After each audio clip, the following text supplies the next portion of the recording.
Joe Biden's brother is under criminal investigation by the U.S. Attorney's Office in the Western District of Pennsylvania, having something to do with a hospital that is there. There are other activities of other Biden family members in which you write about, in which they again use Joe Biden's name in order to enrich themselves. How is it conceivable that Joe Biden is the only person in the family that doesn't know what's going on? This man, he runs for president of the United States. On the one hand, he's very specific about his policies, but on the other hand, when it comes to his own family, the crookedness, and even allegations that he made an enormous amount of money from Bob Alinsky, he plays the role of Helen Keller. He doesn't see anything, he doesn't hear anything, he's absolutely mute. Why are we to believe this? Yeah, it's completely inconceivable that Joe Biden's not aware of this. Part of it is the Biden family talks about it all the time. There's lots of evidence. It's a very close-knit family. They communicate all the time. They travel together everywhere. They're aware of each other's affairs. So that by itself denies it. But beyond that, we have the direct testimony of Tony Bobolinsky himself, who was brought in by the Biden family to do these deals with CEFC, the Chinese company. And Bobolinsky met with Joe Biden. Joe Biden was going to be cut in on some of these deals. So there's no way. They cannot have it both ways. Say that we're this tight-knit family. We're very close. We talk about everything together. We experience all these things together. But on the other hand, we know nothing about each other's business affairs, and we don't know that family members are under FBI investigation. It's patently absurd, Mark. Bob Alinsky's a serious person. This is a man who served in the United States military. He's a man who's received many honors for serving in the United States military. He came forward. He's come public. He's put his name on everything. And the media have had no interest in talking to him, other than on Fox. No interest in talking to him whatsoever.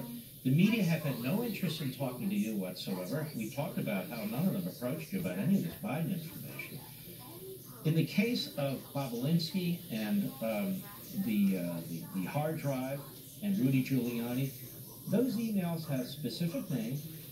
They have specific details. You've got text with specific information, specific names. Any media organization could have easily followed up on any of those emails, on any of those names, if they wanted to gather the information prior to the election to find out exactly what's going on, but none of them did. None in big media did. Big tech prevented anything from being placed on their platform. They even censored the New York Post, which got the information, I believe, from Rudy Giuliani.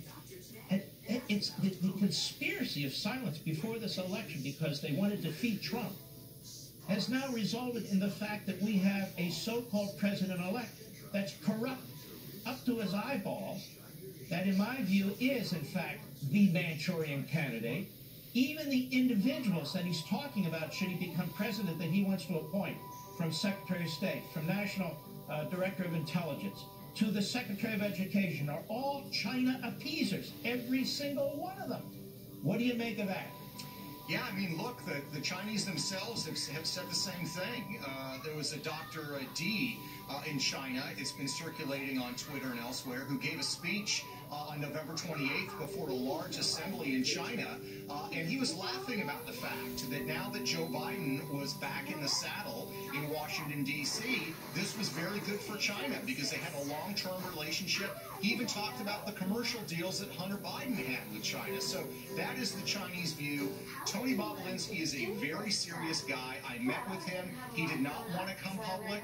He has a wonderful family. He's very wealthy and successful, did not want the attention. He came forward because that was really the only way this information was going to come out.